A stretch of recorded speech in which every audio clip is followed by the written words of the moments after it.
What's up? This is a sponsor bit. Not too long ago, we started up a TikTok, and we've been doing some daily shenanigans, and as well as some exclusive daily Pokemon mini-theories not fit for YouTube. TikTok's really been trying to spread its horizons, and honestly, they took us by surprise. I was one of those guys that was like, ew. That is, until they wanted us to check it out, and I was like, alright, okay, we'll give it a shot.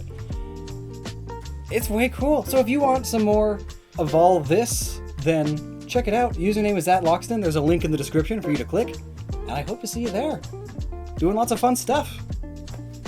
Got some slow-mo footage of me pouring an almost 20-year-old box of cereal on there. It's gonna be great.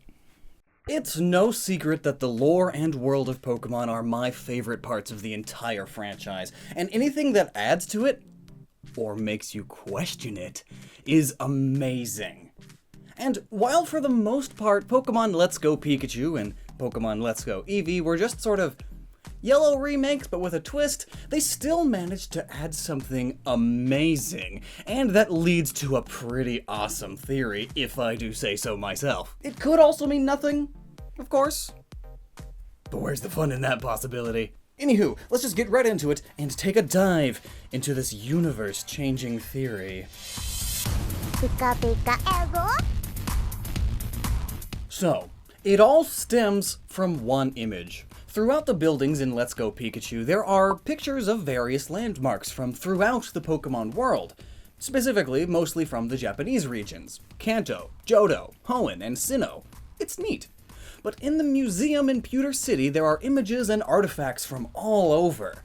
The one we're going to be talking about is this one. This big poster. Look familiar? It's basically a diagram of the Big Bang, the huge event that created the universe. Notably, this begs all sorts of questions. Did Arceus really create the Pokemon universe? Or are the myths and legends of its godly power just that? Legends. And ultimately, Arceus then is just a super powerful space Pokemon, not a creation deity. That's how many took this image. After all, it's not like a god figure could have created the universe with a Big Bang. No! There's sarcasm in there. Anyway, I thought while looking at this, it seems pretty different from most Big Bang diagrams that I've seen. Normally, the explosion isn't as apparent and obvious and pointed out. It just sort of flows with the rest of the diagram more. This Pokemon Big Bang looks like it's trying to get something across, like the designers want you to pay close attention to this explosion, because it does have a very unique shape after all. I mean, first of all, what's with the odd shading on it? Looks kind of like a sun with a moon going over it a bit, like an eclipse. Plus, it's the same shape as the Pokemon Sun logo, but again has the moon-like shading. Pokemon Let's Go does have a ton of references to other generations, especially Gen 7, Sun and Moon. There are already loads of theories around the internet about the direct connections between Alola and Kanto that these recent games have been making. It's pretty stinking awesome. But you know what this makes me think? It spawns a new theory about how the Pokemon universe may have come to be. Or perhaps how this specific Let's Go universe came to be as a separate universe to the traditional Pokemon games. It's well-established canon now that each Pokemon cartridge is its own little Pokemon universe, and they all relate to each other, but are still separate. Plus, there are timeline splits now. One universe has Mega Evolution and the other doesn't. Omega Ruby wasn't just a remake of Ruby, it was showcasing the events of Pokemon Ruby in the Mega Universe. Similarly, Let's Go Pikachu and Eevee aren't just remakes of Yellow, they are retelling of the events of Yellow in the Mega Universe. Or so says one theory. But this image leads me to believe in a different possibility. One that we'll get to in a moment. But first, Let's Go is interesting because it does not easily fit into either timeline properly. Red and Blue exist, and talk about their past adventure. So it takes place after those Gen 1 games, yet Cubone still misses its mom, and there's the ghost event. Giovanni still has a gym and is leading it, and is still ruling Team Rocket, and then he decides to leave it. And Red isn't the champion, and the list goes on and on and on. So clearly, these games can't take place after the Gen 1 games. Many of its events are unfolding right now.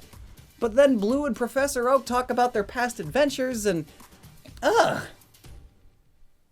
It just makes no sense. Unless we look at this diagram of the Big Bang as the creation of a whole new universe, separate from the other Pokemon games entirely. In this universe, these events didn't unfold during the adventures of Red and Blue. Instead, they are happening now in Let's Go Pikachu and Let's Go Eevee. Red and Blue had different events during their adventure. This would possibly also explain the whole catching Pokemon difference. It's just so much different, and that's just because that's the way it ended up in this particular universe. You don't have to beat the wild Pokemon into submission anymore, or prove that you're strong, and they want to belong to a strong trainer. That's just not how this particular universe works. You just throw balls instead. It's really fun. But then, how did this universe split off? After all, it was the firing of the ultimate weapon that caused the first timeline split, the original universe and the Mega Universe. So what cataclysmic event could have triggered this new split? Well, here goes the theory. It was all Necrozma. This is the universal reset that the last few Pokemon games have been hinting to. So hear me out, as there is a bit of what if involved here, but it's all just a theory. Starting with the observational evidence, this Big Bang here not only looks like the sun logo, but also a bit like Ultra Necrozma's head. The big bad Pokemon from the last game that could have brought an end to the Pokemon world if you hadn't stopped it. Necrozma's whole deal is that it's trying to absorb all of the light. Yes, all of it.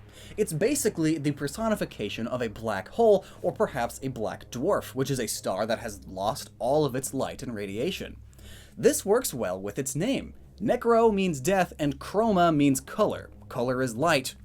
Death to light. Plus the Z is symbolic of the end, too. A is the beginning and Z is the end. That's why Az, or AZ, brought an end to an entire region, but started a whole new universe. That's also what Project Azoth was all about, ending the world as we know it to start it over anew. Z moves are basically anime finisher moves, etc., etc. Symbolism all over. Symbolism. Tangent over. So, Necrozma apparently used to be Ultra Necrozma, but since then lost all of its light and now is trying to get it back. But doing so steals the light from worlds, possibly universes. That's what happened to Ultra Megaopolis. Necrozma stole all of their natural light, but it left to escape to the universe of Sun and Moon, where it continues to feed on light. In both the games and the anime, it was unable to just eat enough light to restore itself to Ultra Necrozma. It took outside influence, artifacts, Pokemon, and help. So theoretically, an entire universe of just light might not be enough to restore it. It took a tremendous amount of Z energy, infinity energy. So it theoretically would go around consuming stars, consuming all the light-bearing things, and light by itself can't restore it. And it eats, and it eats, and it eats, and at some point, all that light energy needs to be released. This, again, is what leads us to the idea of Necrozma being a black hole or black dwarf.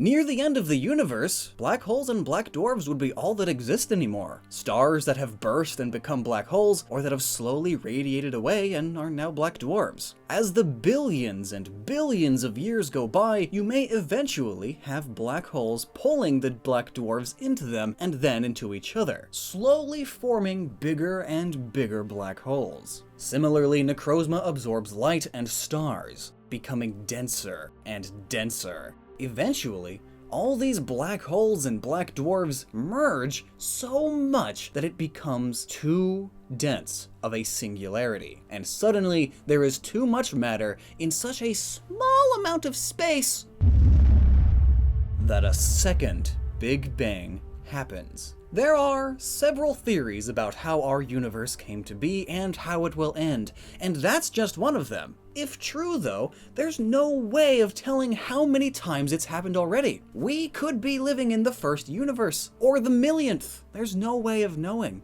Existentialism aside, we now get to the what if part of the theory. What if Let's Go Pikachu and Eevee take place in a branch off from the Mega Universe timeline? In an alternate reality we didn't get to see, one where Necrozma continues to consume rather than be shown compassion and friendship, and getting help from the outside in the form of the player character or Ash. Instead of that, it's continuously shown hostility, so it continues to just consume all of the light. Not just from Solgaleo and Lunala, but also from the sun, and all the stars in the galaxy, and all the stars in the universe. Maybe even the light given off by Arceus. Essentially then, ending the universe early. All of the stars are now black holes or black dwarfs.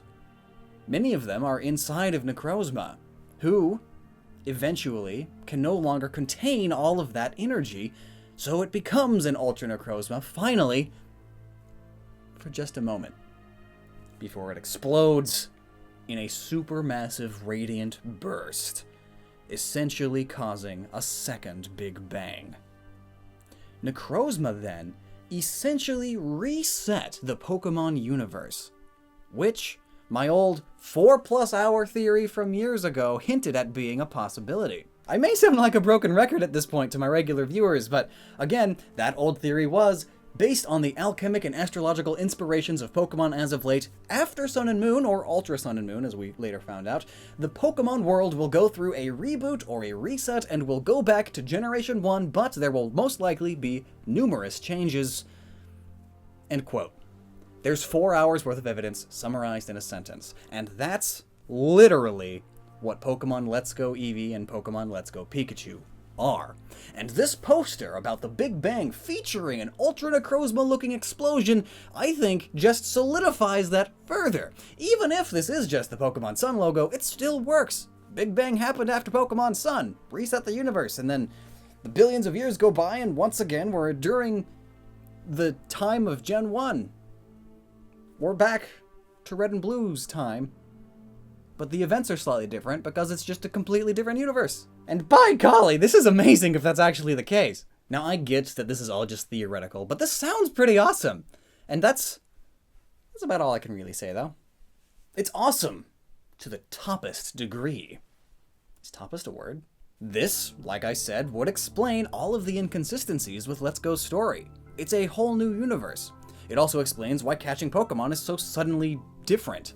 That's just the way it is in this universe. It also sets up Let's Go as a proper side series, still mainline Pokemon games, but in a different universe. Just like the Zelda timeline splits, or the Mario timeline splits. They're all canon, just in different ways, different timelines. And the gameplays are slightly different between them. Plus, I mean, Let's Go has sold amazingly, and honestly, I had way more fun with it than I did with Ultra Moon. Just saying. So it's very likely we're going to get sequels to this and such. So, if you've been avoiding it, maybe give it a second chance. It took many of us by surprise at how good it actually is. They did a terrible job marketing it. Anywho, that's the theory. I hope you liked it, and let me know your thoughts down below. Have you anything to add? Want to just compliment my hair? Comments are appreciated, and until next time, never stop using that noggin. And thanks so much for all the support you've been showing this channel. For however long you've been doing it. Hearts.